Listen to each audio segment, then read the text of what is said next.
Hi, I'm Robert Hass, and this prose piece, is called The Government Lake.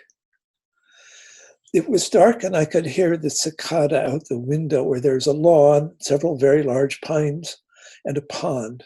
And it was going like crazy, derip, derip, sometimes derip, rip, a rip, but in no particular sequence. Mostly it was derip, derip, but piercing, as in the poem by Basho that goes something like deep stillness. The voice of the cicada drills into the rocks. I was feeling restless anyway, so I went out into the dark and lay down on the lawn, which was wet, the air was cold, and found myself looking right into the eyes of the cicada that just kept at it, derip, derip, apparently indifferent to my presence. I said to it, trying to sound sociable without sounding needy, "Did you know that the poet Jim Tate died?" And the cicada said, "Can't you see I'm trying to attract a mate? Would you please get the hell out of here?" And I said, "I thought you'd like to know." And the cicada said, you could almost hear it sighing, or the circadian equivalent, "Was he a friend of yours or something?" And I said, "Well, more a companion spirit than a friend. We were both poets. We crossed paths occasionally over the years. I admired his work. I think he liked me. Do you feel like you work beside other cicadas you respect?"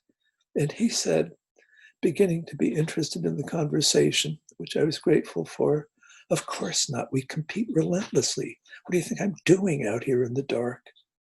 But there must be some other cicadas whose style you admire. You know, you're both out here working. You must find yourself thinking, that dude is pretty good." The cicada said, "We would never call each other dude. That's totally a human thing. And I need to get back to singing. You're really getting into my kitchen here." Well, I can go back inside. I have a book of Jim Tate's poems that was published after he died. They're prose poems, mostly kind of odd little stories. "Can you attract a mate with a prose poem?" the cicada asked. I said, "Probably not."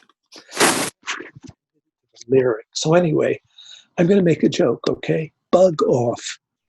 And I said, "Well, let me quote to you this one Japanese poem, okay? It's pretty famous in the human world. It goes, 'You'd never know from the cicada's cry that it was going to die.'" I went back to my room where all you could hear outside in the dark was derib, derib, but I was pretty used to it, and I picked up the book of James Tate's last poems, The Government Lake, and I began to read.